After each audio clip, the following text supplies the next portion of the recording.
जय राधा माधव कुंज बिहारी। जय राधा माधव कुंज बिहारी। जय गोपी जन वल्लभ गिरिवर धारी। जय गोपी जन वल्लभ गिरिवर धारी। यशोदानंदन व्रज रंजन। यशोदानंदन व्रज रंजन। यामुनतीरावनचारी। यामुनतीरावनचारी। जय राधा माधव कुंज बिहारी। जय गोपी जन वल्लभ गिरिवर धारी। यशोदानंदन व्रज रंजन। यामुनतीरावनचारी। जय राधा माधव कुंज बिहारी। हरे कृष्ण कृष्ण कृष्ण हरे हरे। हरे राम राम राम हरे हरे। हरे कृष्ण कृष्ण कृष्ण हरे हरे। हरे राम राम राम हरे हरे। हरे कृष्ण कृष्ण कृष्ण हरे हरे। हरे राम राम राम हरे हरे। हरे कृष्ण कृष्ण कृष्ण हरे हरे। हरे राम राम राम हरे हरे। हरे कृष्ण कृष्ण हरे हरे। हरे राम राम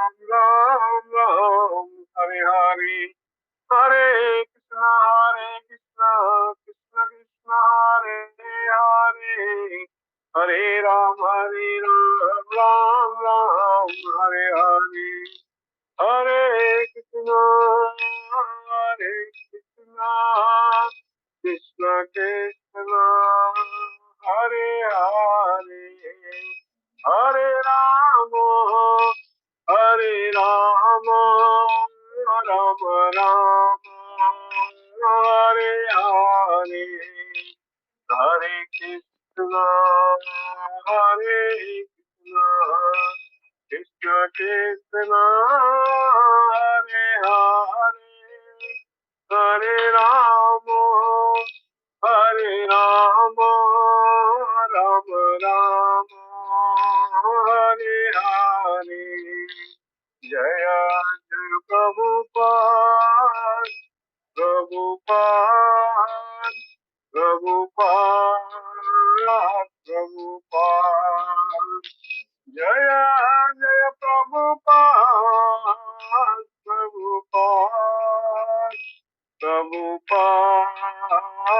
प्रभुपाद। हरिनाम संकीर्तन यज्ञ की जय। हरे कृष्ण महामंत्र की जय। श्रील प्रभुपाद की जय। संवेत गौर भक्त वृंद की जय। ओम नमो भगवते वासुदेवाय। ओम नमो भगवते वासुदेवाय। ओम नमो भगवते वासुदेवाय। नारायणं नमस्कृत्य नरं चैव नरोत्तमं देवीं सरस्वतीं व्यासं ततो जयमुदीरये।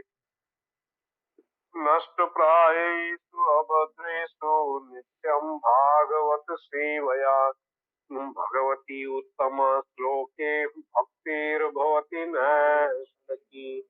कृष्णाय वासुदेवाय देवकी नंदनाय च नंदगोप कुमाराय गोविंदाय नमो नमः। जय श्री कृष्ण चैतन्य प्रभु नित्यानंद श्री अद्वैत गदाधर श्रीवासादि गौर भक्तवृंद। हरे कृष्ण कृष्ण कृष्ण हरे हरे हरे राम राम राम हरे हरे। हरे कृष्णा। सभी उपस्थित वैष्णवों का स्वागत है। सभी के चरणों में मेरा दंडवत प्रणाम। हम लोग अभी श्रीमद् भगवद गीता यथारूप, तो इस पे हम लोग अभी हमारी जो चर्चा है उसको कर रहे हैं। तो हमने पहले जो शंकराचार्य जी के द्वारा गीता महात्म्य दिया गया है उसमें से श्रील प्रभुपाद उन्होंने 7 श्लोक इस भगवद गीता के जो भूमिका है उसके अंत में दिए। तो गीता का क्या महात्म्य है, कैसे इसका क्या गुणगान है, क्यों ये भगवद गीता हमारा धर्म शास्त्र है। नहीं तो इस विषय पे हमने चर्चा की। उसके बाद में कैसे भगवद गीता क्रम से एक एक अध्याय करके आगे बढ़ रही है, तो ये भी हमने चर्चा की संक्षेप में। सभी जो अध्याय हैं उनकी, और अभी हम लोग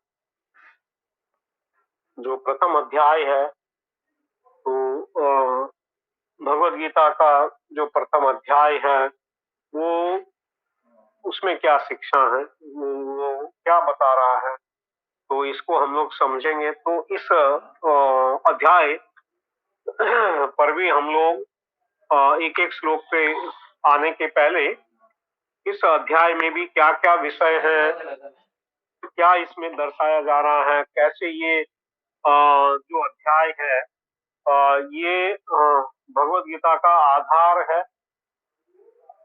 तो इसको हम लोग समझेंगे। उसके पहले हम लोग ये समझेंगे कि जो भगवद गीता है, इस भगवद गीता को 3 भागों में बांटा गया है। तो इसको त्रिअष्टकम कहा जाता है कि 3 अष्टकम है कि त्रिषष्टकम। तो षष्टक है, ये 6 है, तो अष्टक नहीं 8 उधर षष्टक है, तो त्रिषष्टकम।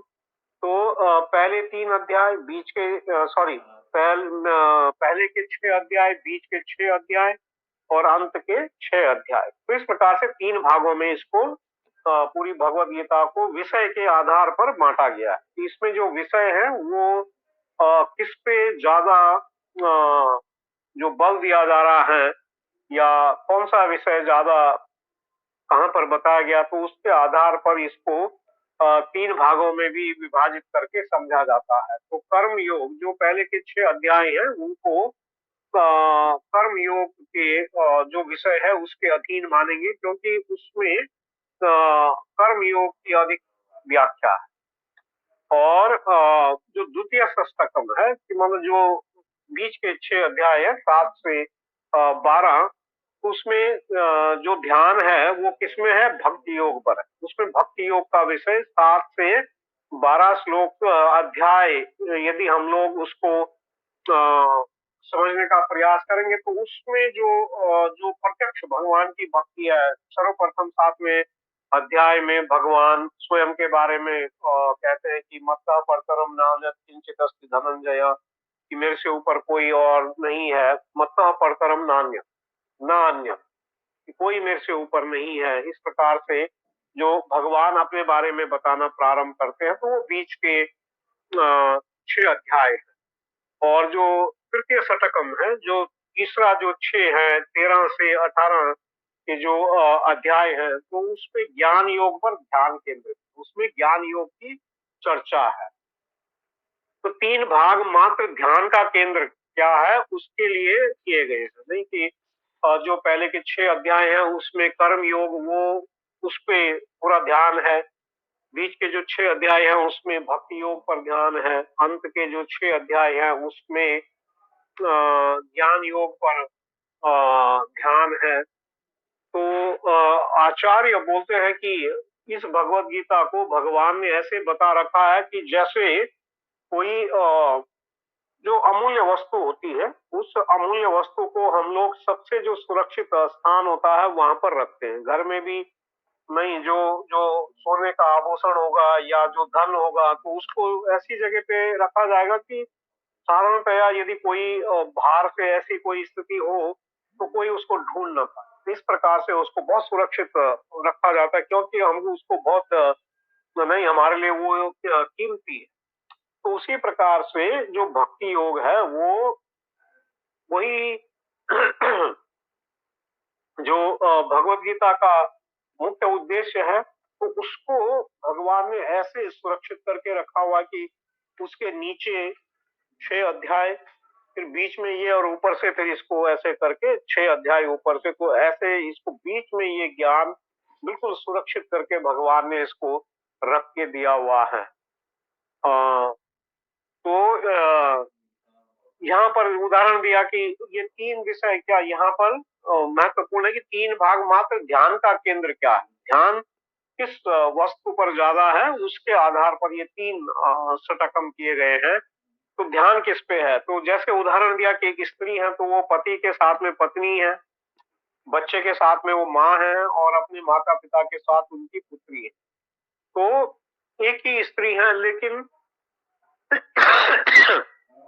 जो उनका अलग अलग जो संबंध है, रिश्ता है, तो उसके हिसाब से नहीं, एक ही स्त्री है, वो अलग रूप में वो अ, अ, नहीं, वो उसका जो संबंध है वो प्रदर्शित हो रहा है। माता पिता के साथ में पुत्री के रूप में हो रहा है, बच्चों के साथ में माँ के रूप में हो रहा है, पति के साथ में पत्नी के रूप में हो रहा है। तो ये ध्यान किस पर है, मतलब उस हिसाब से इसको बांटा गया। तो गीता में केवल भक्ति देवी की चर्चा है, तो जो कुछ भी है वो योग है, जैसे कर्म योग है। योग का अर्थ है जोड़ना, तो सभी कुछ को कैसे भगवान से जोड़ा जाए वो उसमें बताया जा रहा है। तो हमारे स्तर पे कोई किसी भी स्तर पे है, तब भी उस स्तर पर रहते हुए भी कैसे सब कुछ को भगवान से जोड़ा जाता है, तो योग है।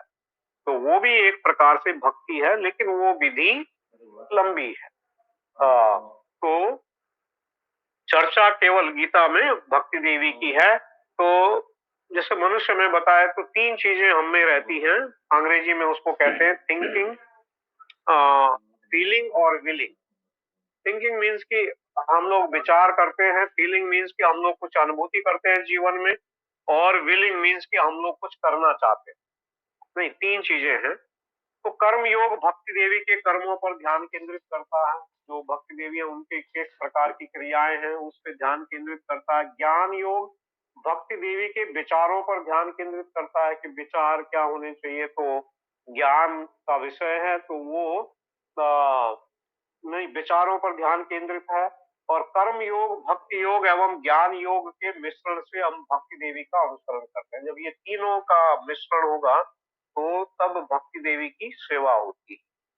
तो कर्म योग है, भक्ति योग है और ज्ञान योग है।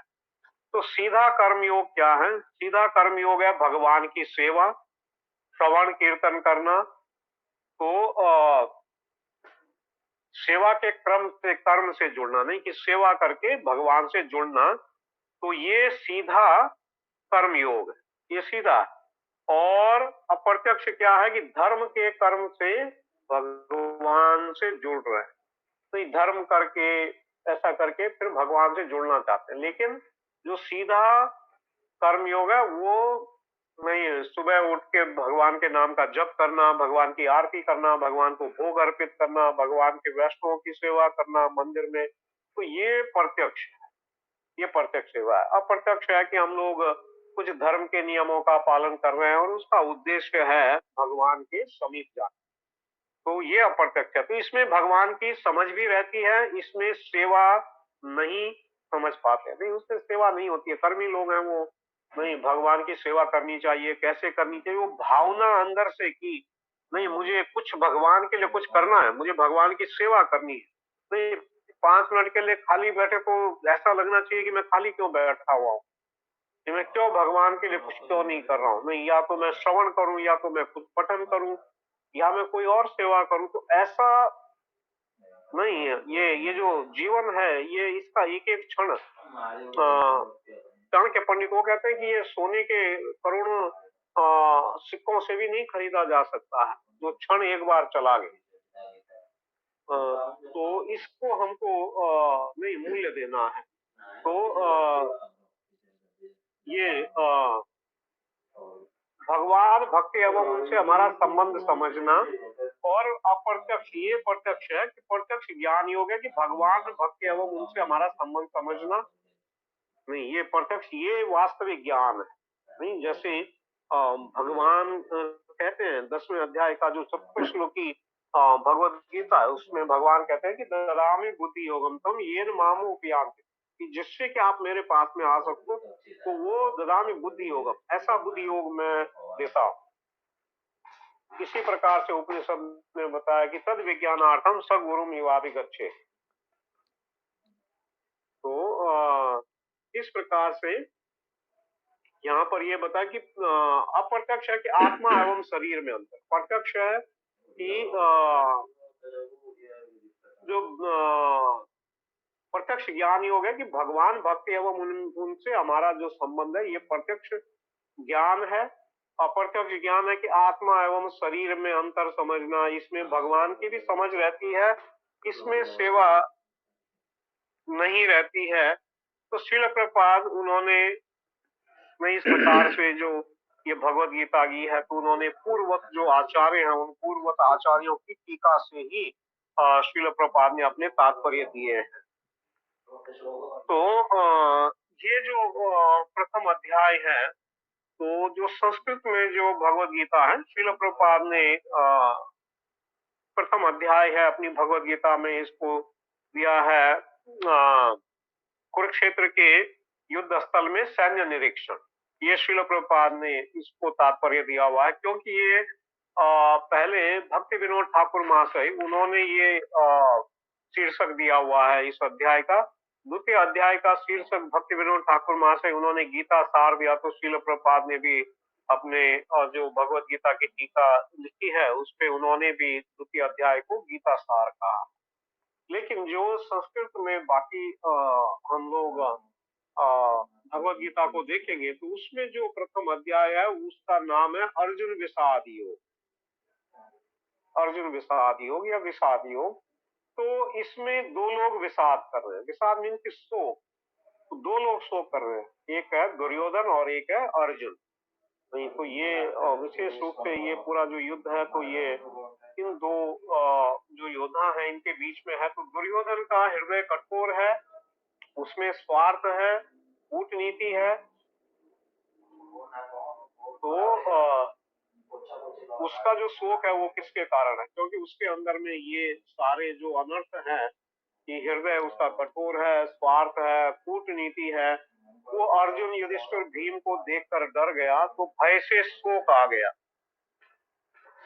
जब वो भगवान श्री कृष्ण को देखता है या जो पांडव है उनको देख करके, तो कारण शोक का कुटिलता थी। नहीं वो जो ऐसे कपटी लोग होते हैं, कुटिलता कुटिल उनकी चाल होती है या व्यवहार होता है, तो ये दुर्योधन है उसका शोक का कारण, क्योंकि उसके अंदर में क्या है, स्वार्थ है। वो हृदय उसका कठोर है, कूटनीति है, लेकिन अर्जुन भी शोक कर रहा है कि मैं कैसे युद्ध करूंगा। ये पहले अध्याय में अर्जुन का यही प्रश्न है भगवान से। तो जो प्रथम अध्याय का अंतिम श्लोक है 46वां श्लोक, उसके तात्पर्य में श्रील प्रभुपाद लिखते हैं कि अर्जुन का शोक कोमल हृदय एवं दया से आ रहा है। तो जो जो कोमल हृदय होता है, जो भक्त होता है, वो भक्त क्या करते हैं, वो किसी के कष्ट को देखकर उनको कष्ट होता है, वो बिल्कुल विचलित होते हैं, उनको अपना कष्ट कभी कष्ट नहीं लगता। जो भक्त होते हैं वो कभी ये नहीं मानते कि उनको कोई कष्ट है। वो जिस परिस्थिति में है उस परिस्थिति में भगवान का भजन करते हुए प्रसन्न रहते हैं। ये पहचान है कि हम लोग इस संसार के जो भी परिस्थितियां हैं वो चलती रहेंगी, ये तो कभी खत्म होने वाली, किसी के लिए खत्म नहीं होती। तो जो भक्ति में जिसकी प्रगति हो रही है, तो ये भी पहचान है कि क्या हम लोग उन परिस्थितियों से इस प्रकार से हम लोग उसमें शोक कर रहे हैं, या हम लोग नहीं, भगवान की जो सेवा है उसको करते हुए हम लोग बाकी सबको सहन करते हुए आगे बढ़ रहे हैं। तो श्रील प्रभुपाद वहां पर अपने तात्पर्य में लिख रहे हैं कि अर्जुन का जो शोक है वो कोमल हृदय और दया, क्योंकि वो भक्त है। तो अर्जुन सोच रहे थे कि सब लोगों का क्या होगा। नहीं, अर्जुन का यही पूरे पूरे अध्याय में हम लोग देखेंगे, अर्जुन के यही प्रश्न है। तो यहाँ पर ये बहुत महत्वपूर्ण है कि अर्जुन वो सोच रहा था कि सब लोगों का क्या होगा, और दुर्योधन सोच रहा था कि मेरा क्या होगा। नहीं, ये अंतर है दोनों के शोक। एक सबके लिए शोक कर रहा है, एक अपने लिए शोक कर रहा है। तो हम तो समझ सकते हैं कि हम लोग किस नहीं किस विभाग में आते हैं। हम लोग नहीं, अपने लिए हमारा पूरा शोक तो अपने लिए ही है। तो हम लोग तो नहीं, जैसे दुर्योधन वो इस भौतिक संसार में स्वार्थी है, उसी प्रकार से हमारी स्थिति है। और इसीलिए ये जो पहला अध्याय है, इसमें इतने सारे जो प्रश्न हैं वो अर्जुन के द्वारा किए जा रहे हैं, जिससे कि भगवान फिर पूरी भगवत गीता को बता सकें। तो ये दोनों का अंतर है कि सब लोगों का क्या है और वो। तो यहाँ पर बता कि भक्त एवं अभक्त दोनों शोक करते दिखेंगे, तो जानना पड़ेगा कि शोक का कारण क्या है। नहीं तो भले ही अर्जुन की अच्छाई भगवान की सेवा में बाधा बन रही थी, उस अच्छाई से ममता एवं आसक्ति भी जागृत हो गई। ये जो अच्छाई है तो उससे उसकी ममता जागृत हुई, उसके स्वजनों से और निश्चित रूप से उसकी, क्योंकि उसके परिजन हैं, तो यहाँ पर वो ये दिखा रहा है, मतलब अर्जुन उस हमारी स्थिति में रहते हुए वो ये शिक्षा दे रहे हैं कि उनकी आसक्ति भी नहीं, तो ममता और आसक्ति दोनों जागृत हो गई। तो जो कठोर हृदय होते हैं वो स्वयं की शरण लेते हैं। नहीं तो और जो शुद्ध हृदय वाले होते हैं वो हमेशा नहीं भगवान का आश्रय लेते हैं। तो जब द्रोणाचार्य एवं भीष्म ने शंख बजाया तो उसका शोक खत्म हो गया, उसको आशा जागृत हुई। और इसी प्रकार से हम लोग अभी देखेंगे कि धृतराष्ट्र जब पहला जो श्लोक आएगा उसमें इसी प्रकार से उसकी भी ये आशा जागृत होती है। वो भी इसी प्रकार से सोच रहा है। तो जैसे दुर्योधन है, वो शंख बजने से उसको अभी आशा जागृत हो गई कि अब ये, क्योंकि सबसे महान योद्धा ये दोनों हैं, तो ये मेरे पक्ष में है। तो कोमल हृदय व्यक्ति शोक के समय भगवान की शरण लेता है। तो देखिए इसमें बहुत महत्वपूर्ण चीजें आ रही हैं। जैसे पहले बताया कि जो जो कोमल हृदय व्यक्ति है, जैसे अर्जुन को यहाँ पर दर्शाया जा रहा है कि उनका शोक है सबके लिए, दुर्योधन का शोक है अपने लिए। और फिर यहाँ पर बताया कि जो कोमल हृदय व्यक्ति है वो शोक के समय क्या करता है, वो भगवान की शरण लेता है। नहीं, तो ये बहुत आवश्यक है। तो इससे ज्ञात हो जाता है कि कौन शरणागत। शरणागति कौन किसकी है कि जब विशेष रूप से जब जब कठिन परिस्थिति आती है उस समय हमारा मन कैसे, हमारा बुद्धि या हमारी शरणागति कैसी है, ये उससे परीक्षा होगी। जब सब कुछ ठीक चल रहा है तो उसमें तो कैसे भी मतलब सब कुछ अच्छा लगेगा, लेकिन जब ऐसे जीवन में कोई बहुत कठिन ऐसी परिस्थिति आ जाएगी, उस समय हम लोग कहाँ हमारा आश्रय है, किसके ऊपर हमारा आश्रय है, तो ये समझना। तो वो ये मुंडक उपनिषद में बताया कि परीक्ष लोकान कर्म चित्तान ब्राह्मणो निर्वेद मायान शतकृत कृतेन तद विज्ञानार्थम स गुरु मेवाभिगच्छेत समित पाणी श्रोत्रियम ब्रह्मनिष्ठ। तो वहां पर बताया कि बुद्धिमान व्यक्ति सारे संसार की परीक्षा करता है, सारे संसार की परीक्षा करता है। जैसे यहाँ पर बताया कि कुरुक्षेत्र के युद्ध स्थल में सैन्य निरीक्षण, तो बुद्धिमान व्यक्ति सारे संसार की परीक्षा करता है।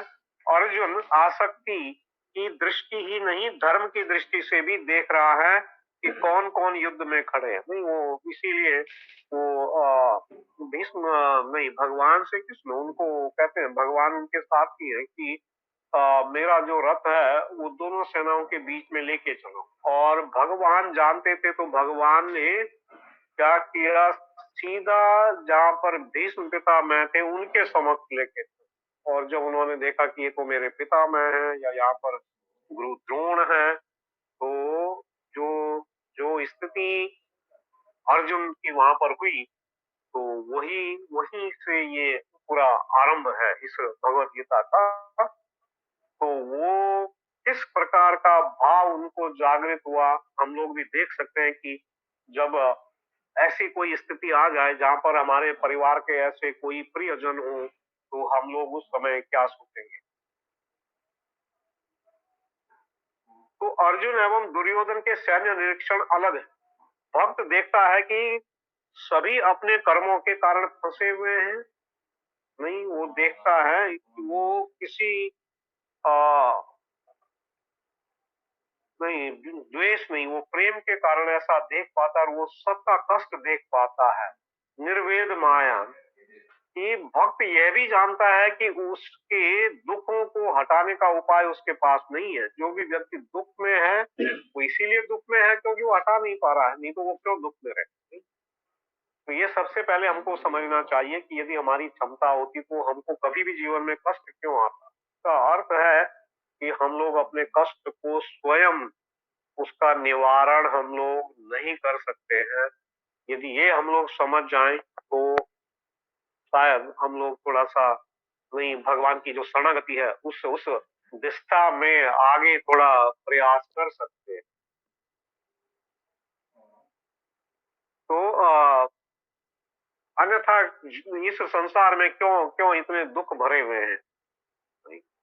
तो कारण यही है कि हम लोग असहाय हैं, हम लोग ऐसे दुख की स्थिति में जो आ रहा है बस हम लोग उसको स्वीकार कर रहे हैं, हम उससे ज्यादा कुछ नहीं कर सकते। तो ये बता कि उसके दुखों को हटाने का उसके पास कोई उपाय नहीं है, स्वयं के प्रयास से ये नहीं हट पाएंगे। ये महत्वपूर्ण है कि हमारे जो भी कष्ट स्वयं के प्रयास से नहीं हट पाएंगे, तब वो क्या करता है, तद विज्ञानार्थम सब गुरु मेवा भी गच्छे। तब वो इस विज्ञान को समझने के लिए, इस विषय को समझने के लिए, संसार चक्र को समझने के लिए वो गुरु के पास जाता है। और अर्जुन के समक्ष इस समय कौन है, कृष्णम वंदे जगत गुरु, जो भगवान श्री कृष्ण स्वयं वो अर्जुन के गुरु रूप में है। तो उपनिषदों में यही कहा जा रहा है, इसलिए गीता को गीतोपनिषद कहा गया है। गीतोपनिषद सर्व उपनिषदों गाओ दोगदा गोपाल नंदन पार्थो वत्स सुधीर भोक्ता दुग्धम गीतामृतम महत। ये हमने गीता महात्मा का जो छठा श्लोक है उसमें समझा था कि सर्व उपनिषदों गाओ। तो ये गीतोपनिषद है। तो पहला अध्याय इस प्रकार से ये नहीं, इस पहले अध्याय में ये विषय आ रहा है। और फिर इसमें बताया कि इस पहले अध्याय में बहुत सारी सुधारणाएं भी हैं, और कुधारणाएं भी।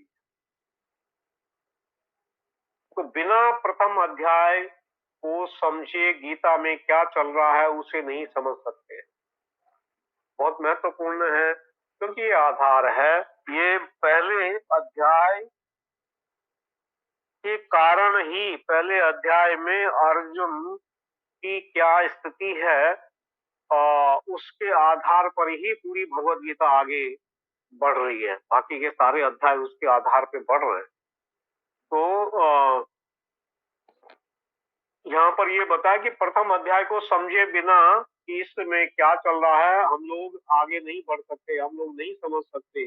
इसके 4 कारण है। कुछ लोग अध्याय 1 को पढ़ते भी नहीं है। यदि हम बार बार भी कहते रहें कि यह अध्याय महत्वपूर्ण है तब भी कब, क्योंकि लोग सोचते हैं कि इसमें ज्यादा क्या है, इसमें कुछ युद्ध की चर्चा है, इसमें कुछ नामों की चर्चा है, इसमें बस ये है। लेकिन इसमें भगवत गीता का जो मुख्य विषय है वो नहीं है। लेकिन ये ही आधार, ये आधार है। ये पूरी भगवत गीता इसी से खुल रही है। तो प्रथम अध्याय में समस्याएं बताई गई हैं एवं अन्य अध्याय क्रम से उसका निवारण बता रहे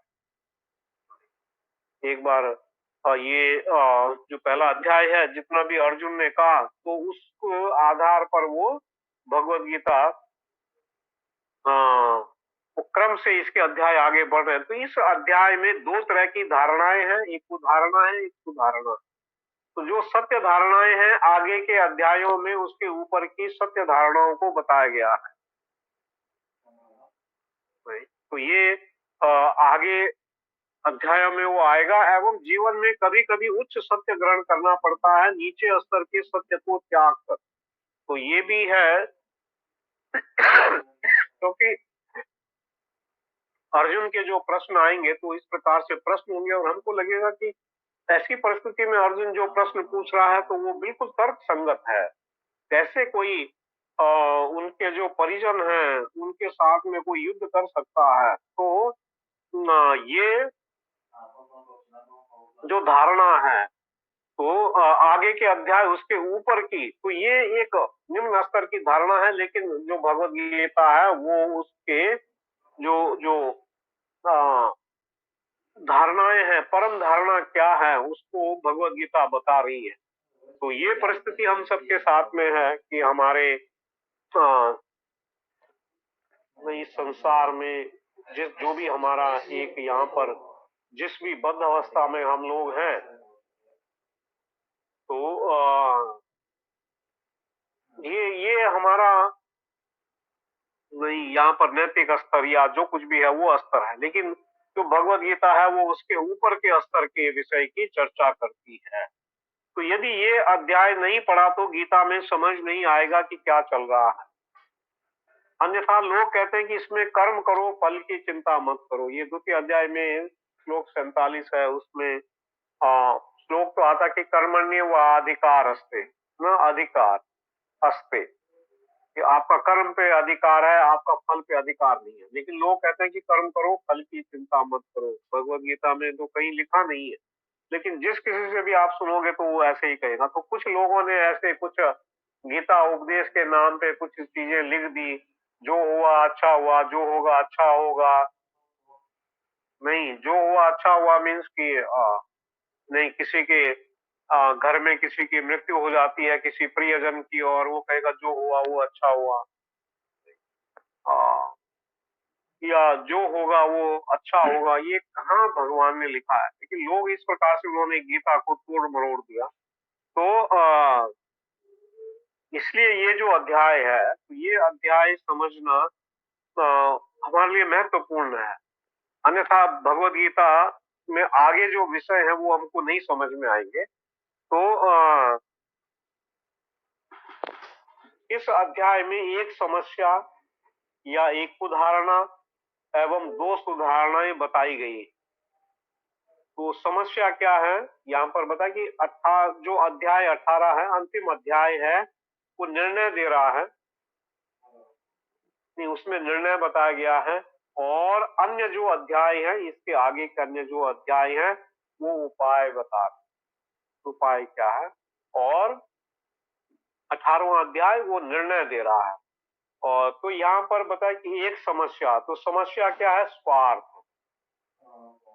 तो ये छोटी समस्या है, यदि हम लोग इसको समझे कि स्वार्थ है, यहाँ पर बताया कि एक समस्या है, तो वो क्या है? स्वार्थ है। तो क्या ये जो एक समस्या है, ये तो हम लोग ऐसे चुटकी आ, नहीं ऐसे करके ये समस्या हमारी चली जाएगी क्या?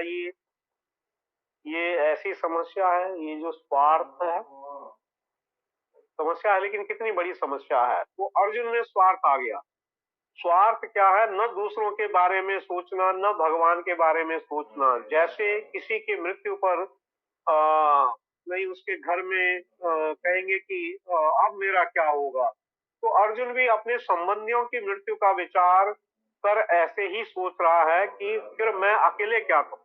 ये उनके जो प्रथम अध्याय है उसमें वो यही कहते हैं कि जब मेरे स्वजन कोई भी नहीं रहेगा तो ये जो राज्य मुझे मिलेगा भी, तो इस राज्य का कौन भोग करेगा? मैं क्या करूंगा इस राज्य?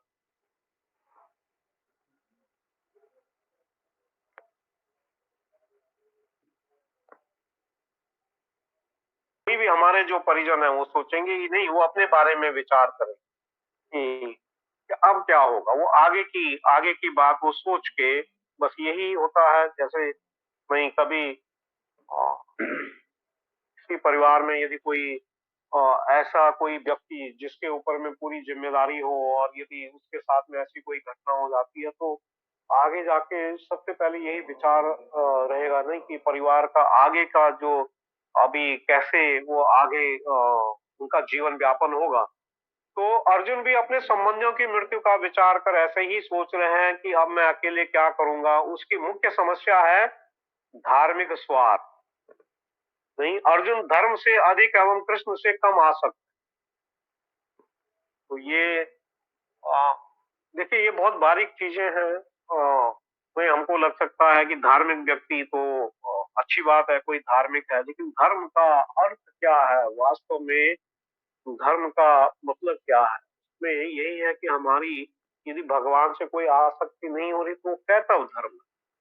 धोखा देने वाला वो धर्म। और इसीलिए जैसे हमने समझा कि भगवान ने इसीलिए कहा कि सर्वधर्मान परित्यज्य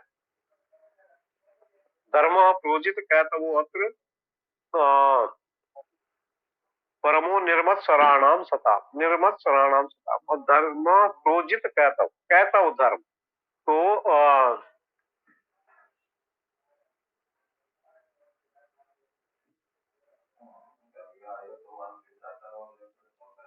तो अर्जुन इस प्रकार से ये विचार कर रहे हैं कि उनका धार्मिक स्वार्थ स्वार्थ है। तो अर्जुन धर्म से अधिक एवं कृष्ण से कम आसक्त हैं। वो वर्णाश्रम धर्म नहीं, श्राद्ध पिंड समाप्त हो जाएंगे। गुरु की हत्या अधर्म है। धर्म के तर्कों से न लड़ने की स्वयं की इच्छा पूरी करना चाहता नहीं हो। कई कई कारण अभी आगे तो इस अध्याय में यही आएगा। तो धर्म के तर्कों से न लड़ने की स्वयं की इच्छा पूरी करना चाहता। सब किसके कारण हो रहा है? स्वार्थ के कारण। देखिए, सब स्वार्थ के कारण है। तो पहले वो गुरु एवं पितामह को देखकर घबरा गया कि इनकी हत्या कैसे करूं। फिर धार्मिक तर्क आए, तो ये बड़ी समस्या है। तो एवं पूरी भगवत गीता इसी के लिए कही गई है। एवं इसका उपाय तो ये 18वें अध्याय का 66वां श्लोक, सर्वधर्मान परित्यज्य। तो ये भगवान ने दिया कि शरण लेने का अर्थ है अपने स्वार्थ को छोड़ दो। ये शरणागति हमारा तो स्वार्थ या जैसे प्रहलाद महाराज वो कहते हैं कि स्वार्थ या दुराशा, ये दुराशा बनी हुई है। तो हम लोग काम और मोह, काम अपने लिए, मोह है अपने स्वजनों के लिए। तो ये हम लोग इसी में पड़े हुए हैं। तो इसलिए यहाँ पर ये बता कि शरण लेने का अर्थ है कि अपना स्वार्थ छोड़ दो। तो शुरू से यहाँ तक पहुंचने के लिए ही पूरी भगवत गीता। देखिए, सार रूप में बता कि शरणागति। सर्वधर्मान् परित्यज्य मामेकम शरणम व्रज।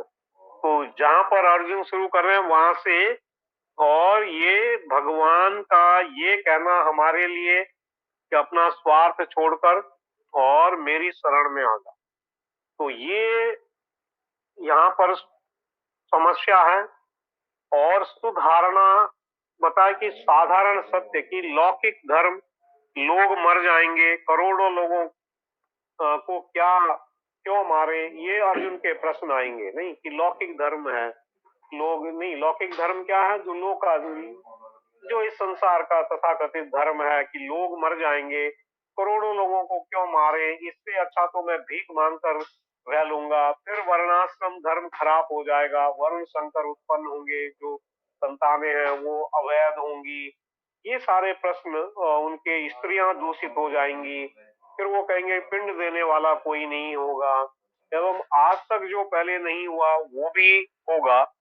तो आ, अपने गुरु की हत्या, नहीं कि जो पहले कभी नहीं हुआ वो भी होगा, कि गुरु की हत्या, पिता मैं, तो तर्क तो ठीक लग रहे हैं। नहीं कि ये अर्जुन के तर्क देखिए, ये हम इस भौतिक संसार में ये ऐसा यदि कोई तर्क देता है तो यहाँ तक कि आप लगा लो हमारा जो सुप्रीम कोर्ट भी होगा, ऐसे हमारे जो बड़े बड़े न्यायालय होंगे वहां पर भी इनका जवाब नहीं होगा। ये सब भौतिक, क्योंकि ये भौतिक स्तर पर ये सारी चीजें सही है जो जो अर्जुन ऐसे पूछ रहे हैं। तो इसके लिए यहाँ पर ये बताया जा रहा है कि तो ये तो तर्क तो ठीक लग रहे हैं, तो ये तर्क भी सत्य है। तो भगवत गीता में भगवान स्थापित करेंगे ये निम्न स्तर की धारणाएं, ये सुधारणा है लेकिन ये निम्न स्तर की। तो जो उच्च स्तर पे क्या है तो वो भगवान इस भगवत गीता में स्थापित करते हैं। तो इससे ऊपर भी कई सत्य हैं, भगवान अर्जुन को निम्न सत्य से उच्च सत्य तक लेकर जा रहे हैं। तो प्रथम अध्याय लौकिक धर्म की चर्चा या समस्या का विचार एवं भगवत गीता भागवत धर्म के स्तर पर आने के लिए कह रही है। नहीं तो ये द्वितीय अध्याय में बताया कि त्रिगुण विषया वेदा, अर्जुन के लिए भगवान कहते हैं कि ये जो संसार है ये तीन गुणों से बना हुआ है, और अर्जुन को कह रहे हैं कि हे अर्जुन तुम इन तीन गुणों से ऊपर उठो। तो वह वेद लौकिक धर्म की चर्चा कर रहे हैं, परंतु हे अर्जुन तुम इससे ऊपर उठो। नहीं, भगवान ये दूसरे अध्याय में 45वां श्लोक है उसमें ये आ रहा है, त्रिगुण विषया वेदा नैस्तिर्गुण्य भव अर्जुन, तुम इन तीन गुणों से ऊपर उठो। दूसरी धारणा बताया कि अच्छाई एवं बुराई का सामना हो रहा है,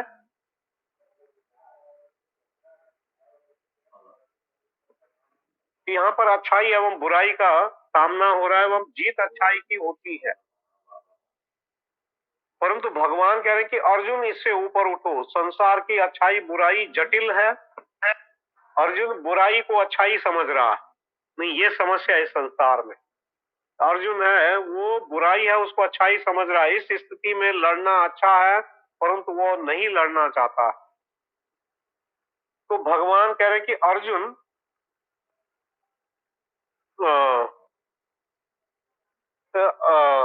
भगवान अर्जुन को क्या सिखा रहे हैं कि अच्छाई और बुराई छोड़ो।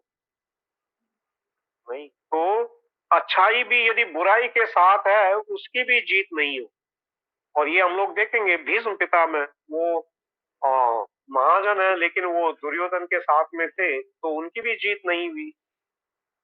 तो इस संसार में यदि हम लोग इस संसार के जो स्वार्थ है वो स्वार्थ हमारे बने हुए रहेंगे, और साथ साथ में हम लोग ये सोचेंगे कि हम लोग तो नहीं भगवत गीता का आश्रय ले रहे हैं, हम लोग तो अच्छा कर रहे हैं, तो क्या अ, वो हमको जीत मिल जाएगी। तो यहाँ पर बताया कि उससे भी जीत नहीं। यदि बुराई का साथ यदि दे रहे हैं तो फिर उस बुराई के कारण अच्छाई की भी जीत नहीं होती है।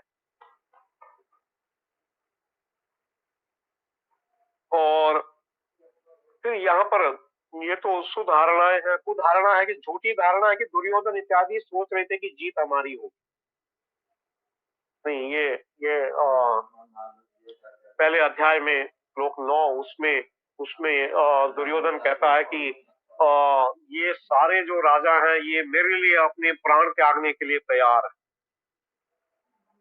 कुधारणा कि जीत हमारी होगी, बिना कृष्ण के ऐसे सोच रहे थे। इसके लिए भगवत गीता का सबसे जो अंतिम श्लोक है 18वें अध्याय का, शायद 78वां श्लोक है, उसमें बताया कि यत्र योगेश्वरो कृष्णो यत्र पार्थो धनुर्धरो तत्र श्री विजय और भूतिर ध्रुवा नीतिर मतिर ममा, ऐसे करके भगवान जो भगवत गीता है उसकी समाप्ति हो रही है।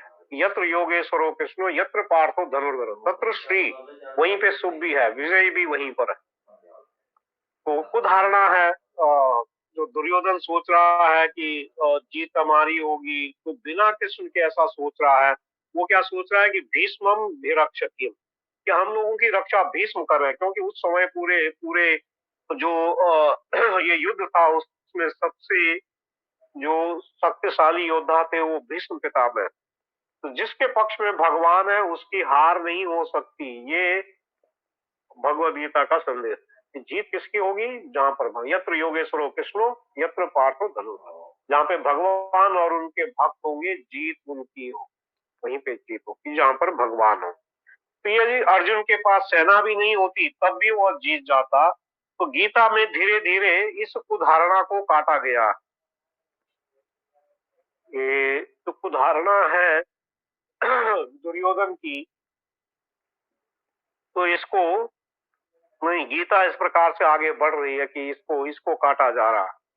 तो जिसके साथ भगवान नहीं है उसका अकल्याण होगा, वो हमेशा चिंताओं में रहेगा। तो इस अध्याय को समझे बिना समझ में नहीं आएगा कि गीता क्यों बोली जा रही, भरा हुआ है, स्वार्थ रूपी अनर्थ है, स्वार्थ है। तो भगवत गीता की शुरुआत प्रथम अध्याय में स्वार्थ से होती है एवं 18वें अध्याय में अंत भक्ति से होता है। तो ऐसे करके ये आगे बढ़ रहा है। तो बिल्कुल हमारे स्तर पे स्वार्थ या बिल्कुल जो भौतिकता का जो स्तर है, बिल्कुल चेतना जो भौतिक स्तर पे है, जैसे हमारी तो बिल्कुल अभी वो भौतिक स्तर से भी मतलब उसमें भी निम्न अवस्था में है। तो वहां से ये भगवत गीता 18वें अध्याय तक हमको कहां लेके चली जाती है? ये भक्ति नहीं, अंत भक्ति तक ये हमको लेके जाती है भगवत गीता। तो स्वार्थ एवं भक्ति साथ साथ में नहीं रहते। ये रूप गोस्वामी जी भी कहते हैं कि भुक्ति मुक्ति पिशाची हृदय वर्तते। जब तक ये भुक्ति, भोग की इच्छा और मुक्ति की इच्छा दो पिशाचिनी जब तक हृदय में रहती हैं तो भक्ति का उदय कभी नहीं होता, फिर भक्ति का उदय नहीं हो सकता। तो उसी प्रकार यहाँ पर ये बताया कि स्वार्थ एवं भक्ति के साथ साथ ये दोनों नहीं रहते, क्योंकि एक अपने लिए एवं एक कृष्ण के लिए होता है। भक्ति भगवान को प्रसन्न करने के लिए है और स्वार्थ वो अपने लिए है। तो 18वें अध्याय में अर्जुन भगवान के लिए लड़ने के लिए तैयार हुआ है। तो प्रथम अध्याय जो 46 श्लोक नहीं, तो इसमें 46 श्लोक हैं और उन श्लोकों को कैसे विभाजित किया गया है, आज मैंने कुछ भक्तों के पास में एक पीडीएफ भेजा था।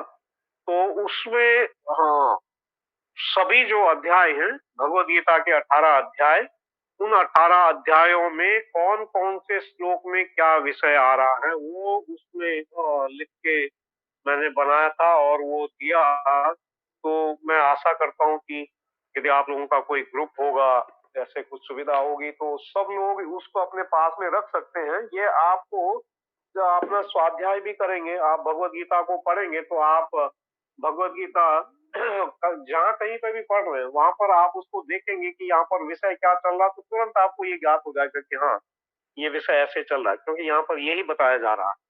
तो वो मैंने आप लोगों को आज भेजा था। तो इस प्रकार से ये जो प्रथम अध्याय है, तो इसमें अ,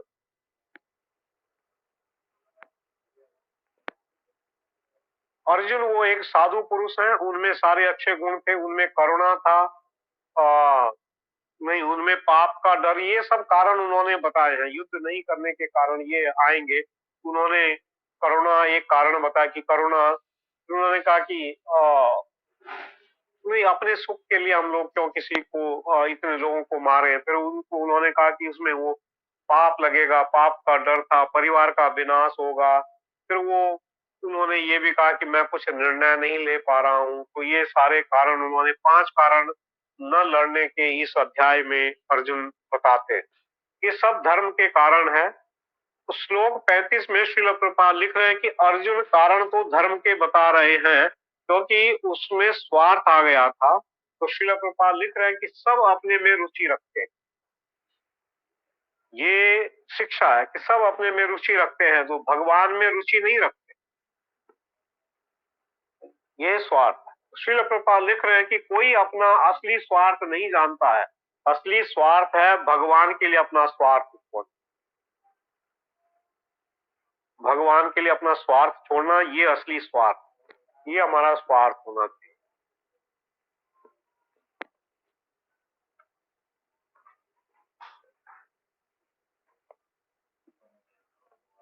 तो अन्य शिक्षा यहाँ पर बता कि यदि धर्म में भी स्वार्थ आ जाए तो वो भी अधर्म बन जाता है। तो इसीलिए भगवान कह रहे नहीं कि सर्व धर्मान परित्यज्य। तो यदि अर्जुन धर्म का पालन कर रहा होता तो अंत सुख शांति होता, परंतु जो श्लोक 46 है इस अध्याय का, उसके अंत में वो लिख रहा है कि शोक संविघ्न मान,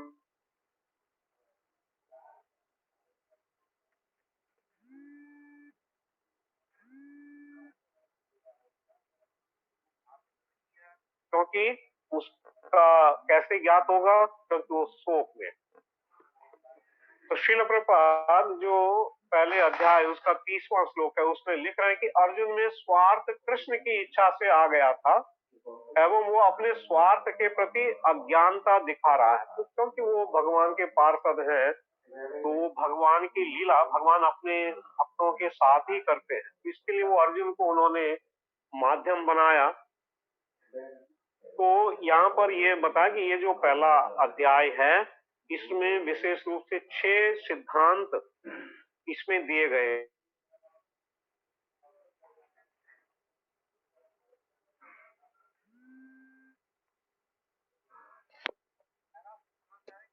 जहाँ स्वार्थ है वहां पर अधर्म है। ये सीधा सीधा इनका संबंध है कि स्वार्थ है तो वहां पर अधर्म है। तो कौरवों एवं पांडवों में युद्ध हो रहा है। कौरव तो पापी या स्वार्थी हैं, परंतु अर्जुन के कारण भी जैसे वर्णाश्रम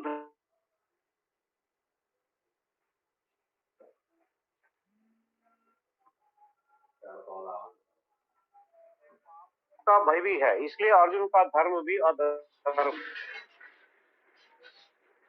नहीं। तो जहाँ पर स्वार्थ है तो वहां पर वो अधर्म बन जाए, वो स्वतः अधर्म बन जाए। दूसरा सिद्धांत है कि भगवान पहले अध्याय के माध्यम से ये समझाना चाहते हैं कि धर्म अधर्म दोनों छोड़ दो, सभी द्वंद्वों में स्वार्थ है। जो भी द्वंद्व है कि ये अच्छा है ये बुरा है, सब में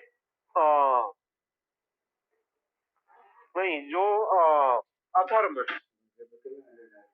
तो भागवत धर्म की शरण लेनी है तो अर्जुन धर्म का पक्ष भी खुद के कारण ले रहे हैं, तो उनके अंदर में स्वार्थ है, तो इसके लिए वो धर्म का आश्रय लेना चाहते हैं। वो सोच रहा है कि मैं क्यों कारण बनूं। वो भगवान से कहते भी, ये पहले अध्याय में आएगा, वो भगवान से प्रश्न पूछते हैं कि क्यों हम इसका, वो क्यों हम कहते हैं, वो ये सोचते हैं कि भगवान भी इसका कारण बन। नहीं, ये हमारा स्तर होता है कि हम लोगों को ये ज्ञात नहीं होता है कि भगवान जो हमारा भूत वर्तमान भविष्य सब जानते हैं, वो भगवान है। लेकिन अज्ञानता में मनुष्य, तो अर्जुन वहां पर ये कहते हैं कि हम क्यों ऐसा कर, तो ये दिखाना चाहते हैं कि भगवान भी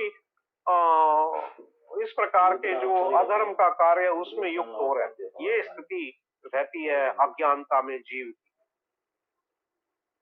तो भगवान कह रहे हैं कि युद्ध का कारण मैं हूं, अर्जुन तुम युद्ध करो। तो बुरे लोगों के समाप्त होने से पूरे विश्व में भागवत धर्म का प्रचार होगा और भागवत धर्म के साथ लौकिक धर्म स्वयं आ जाता है। ये उसके साथ में स्वयं आएगा। तो भगवान क्या करना चाहते हैं, तो आवश्यक क्या है? अभी देखिए पूरा जो संसार है उसमें नैतिकता नैतिकता, सारे लोग जो है वो नैतिक बनने के लिए, नहीं धर्म की बात नहीं करनी है, सबको सम्मान देना है, सबको ये करना है, ये सब चल रहा है। और नैतिकता की बात होती है, लेकिन हम लोग देख रहे हैं कि संसार में कितनी कितनी जो नई नई समस्याएं हैं वो कैसे और उत्पन्न हो रही है। नहीं, और फिर बताया कि ये दूसरा सिद्धांत क्या है कि भागवत धर्म ही असली धर्म है। ये महत्वपूर्ण है कि भागवत धर्म के साथ लौकिक धर्म एवं वो स्वयं आ जाता है। तो अर्थ ये हो गया कि भागवत धर्म ही असली धर्म है। भगवान की सेवा करने से यथा तरोर मूल निषेचनेन तृपयन्ति तत्स्कंद भुजोपशाखा, कि मूल पे जल दे देने से पूरा वृक्ष वो स्वतः पुष्ट होता है। उसी प्रकार से भागवत धर्म, उसमें बाकी सब लौकिक धर्म अपने आप आ जाएंगे। तो ये दूसरा सिद्धांत है। तीसरा सिद्धांत बताया कि भगवान की माया से बचा नहीं जा सकता। तो यदि आप बचना नहीं चाहते तो भगवान भी नहीं बचा सकते। ये हमारे ऊपर में कि हमको समझना पड़ेगा और हमको बचने का प्रयास करना पड़ेगा। चाहे भगवान की इच्छा थी, फिर भी भगवान के होते हुए भी अर्जुन माया में चला गया। जैसे कई लोग मंदिर में रहते हुए भी माया में चले जाते हैं। कहीं पे भी रहने से ये समस्या यदि होती है तो ये समझना चाहिए कि भगवान की माया से अपने बल से बचा नहीं जा सकता। ये तीसरा सिद्धांत है। चौथा सिद्धांत बता कि हर जीव के पतन का क्रम होता है। व्यक्ति का पतन धीरे धीरे होता है जो दिखाई नहीं देता। लोग ऐसे कहते हैं कि यार इससे क्या होने वाला नहीं है, ये कि एक दिन हम लोग ये कर लेंगे तो उससे क्या होता है, थोड़ा ऐसा मोबाइल में देख लेंगे तो उससे क्या होगा, थोड़ा ऐसा कर लेंगे तो क्या होगा। लेकिन फिर समझ सकते हैं कि वो थोड़ा थोड़ा करके वो व्यक्ति उसी में उसका चिंतन चला जाता है, वो उसी में वो पूरा उसी में ग्रस्त हो जाता है। तो इस प्रकार से ये बताया कि धीरे धीरे पतन होता है जो दिखाई नहीं देता है। यहाँ पर उदाहरण दिया कि यदि हम लोग कुछ पत्तों को इकट्ठा करें और उसमें हम लोग सुई को आर पार करें तो तुरंत करके आपने जैसे सुई को डाला वैसे वो तुरंत पार हो जाती है। नहीं दिखाई नहीं देता है, पता नहीं लगता है, लेकिन वो पार हो गई। तो परंतु वो गई तो हर पत्ते को छेदते हुए, ये तो मानना पड़ेगा ना कि हर पत्ते को उसने छेदा तभी वो पार गई है। तो माया में गिरने का क्रम है। पहले हम माया को देखते हैं, जैसे अर्जुन अपना रथ दोनों सेनाओं के बीच में ले गए, तो पहले हम लोग माया को देखते हैं और वहीं से माया का खेल शुरू होता है। तो जैसे भिखारी को आप देखोगे तो पीछे लगेगा, अन्यथा चला जाएगा। वो मांगने के लिए आता, आपने उसको थोड़ा सा भी ढीला किया, चुप रहे, तो लगा रहेगा आपके पीछे। लेकिन नहीं उसकी तरफ ध्यान नहीं देंगे तो वो अपने आप वो उसको लगेगा कि यहाँ पर जाने से भी फायदा नहीं है। तो देखकर आसक्ति होती है, आसक्ति से मति कुमति बन जाती है। फिर आसक्ति के कारण अपने आप को बचाने के लिए गलत तर्क दिए जाते हैं एवं इस प्रकार भगवान का विरोधी नहीं, जीव वो भगवान का विरोधी बन जाता है। तो कुमति वो गलत तर्क देती है, भगवान से दूर करती है। इसके लिए यहाँ पर ये बताया कि हमारा जो पतन है वो क्रम से ऐसे धीरे धीरे करके होता है और उसमें हमको सचेत रहना है। पांचवा सिद्धांत यहाँ पे बताया कि दुख हमारा मित्र है, शत्रु नहीं है। दुख सबके जीवन में आते हैं, सुख दुख आते जाते हैं, तो दुख हमें कुछ शिक्षा देकर जाता है। अन्यथा भगवान ने दुख नहीं बनाए होते। नहीं, दुख में ही हम लोग ये समझ सकते हैं। यदि यदि अंधेरा नहीं होगा तो जो रोशनी है उसका मूल्य कभी ज्ञात होगा हमको? नहीं है। जब देखो तब तो बिल्कुल रोशनी हमेशा रहती है, कभी दिन और रात का कोई अंतर ही नहीं है, तो फिर हमको उसका मूल्य मालूम नहीं पड़ेगा कि ये रोशनी का भी मूल्य होता है। लेकिन यदि यदि 2 दिन तक बिजली वो चली जाए और पूरा हर जगह अंधेरा हो, तब उसके बाद में जब रोशनी आती है तो तब उसका मूल्य ज्ञात होता है। तो उसी प्रकार से सुख और दुख, तो दुख ये भी शिक्षा देने के लिए है, नहीं? तो दुख कुछ हमें शिक्षा देते हैं, भगवान की शरण लेने के लिए प्रेरित करते हैं। तभी मूल्य हमको असली ज्ञात होगा, बिना उसके हमको लगेगा कि मैं तो ठीक हूँ यहाँ पर, मुझे तो कोई परेशानी नहीं है। लेकिन जब कुछ ऐसी समस्या आएगी तब हमको लगेगा कि नहीं, यहाँ से मुझे कैसे भी निकलना, तब हम लोग प्रयास आरंभ करेंगे। तो अर्जुन जब भ्रमित हो गया एवं शोक में था, तब ही उसने भगवान की शरण ली।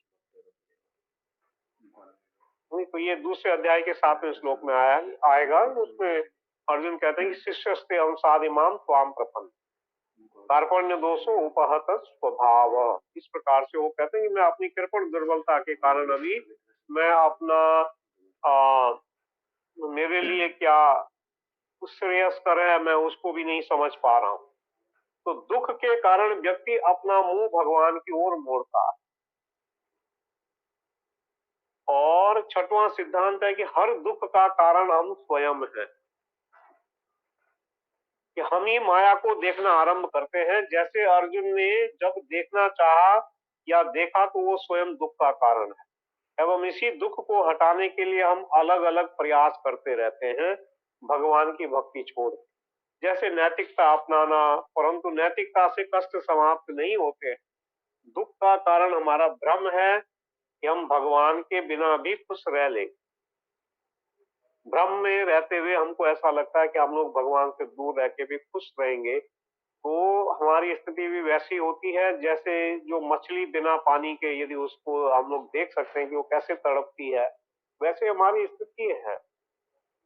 हम लोग क्या है, अनादि कर्म फले परिभवारणव जले तरिवारे न देखी उपाय, ये विषय हला हले दीवानिसी हिया ज्वले, मन कबू सुख नहीं पाए। तो ये विषय हलाहल, इस संसार की विषय वासना, ये हलाहल जो सबसे ज्यादा सबसे बड़ा ऐसा जहरीला ऐसा विष होता है कि जिससे जिसके कारण किसी के बचने की भी आशा नहीं होती है। तो उसी प्रकार से ये संसार ऐसा ये हलाहल है। तो इस प्रकार से ये बताया कि दुख का कारण हमारा भ्रम है कि हम भगवान के बिना भी खुश रह लेंगे। दुख का अंत भगवान की शरणागति से किया जा सकता है। भगवान की शरणागति लेंगे तो तब हमारा ये कष्ट ये स्वतः चला जाएगा, क्योंकि हम लोग जो आनंद घन है भगवान, उन आनंद घन से हम लोग अपना संबंध स्थापित कर लेंगे तो स्वतः कृष्ण है सूर्य सम माया है अंधकार, जहाँ कृष्ण का नहीं माया अधिकार। जहाँ पर कृष्ण है वहां पर माया नहीं होती है, जहाँ पर सूर्य है वहां पर अंधेरा नहीं हो सकता, सूर्य के रहते हुए अंधेरा नहीं हो सकता। इसी प्रकार जहाँ पर भगवान है वहां पर कोई शोक नहीं हो सकता, वहां पर कोई कष्ट नहीं हो सकता। तो इस प्रकार से ये जो पहला अध्याय है, ये पहले अध्याय में ये सारे विषय आएंगे। और नहीं, ऐसे भी हम लोग जब श्लोकों में आगे बढ़ेंगे तो मैंने जो आप लोगों को दिया वो पेपर में, उसमें बताया हुआ कि जिन जिन श्लोकों पे हम लोग चर्चा कर रहे हैं वो श्लोक में विषय क्या है, और आप अपने अध्ययन में भी उसको आप उसका प्रयोग करके आप अध्ययन करेंगे तो हमको और थोड़ा स्पष्ट होगा कि यहाँ पर विषय क्या चल रहा है। ओके, तो यहाँ पर हम लोग विराम देंगे अभी। हरे कृष्णा। यदि किसी की कोई जिज्ञासा है, किसी का कोई प्रश्न है तो हम लोग वो लेंगे, अन्यथा हम लोग यहाँ पर विराम। हरे कृष्णा प्रभु जी, दंडवत प्रणाम प्रभु जी। ये छठवां सिद्धांत का ये जो 6 सिद्धांत बताए हैं उसमें दूसरा क्या बोले हैं प्रभु जी, थोड़ा एक बार और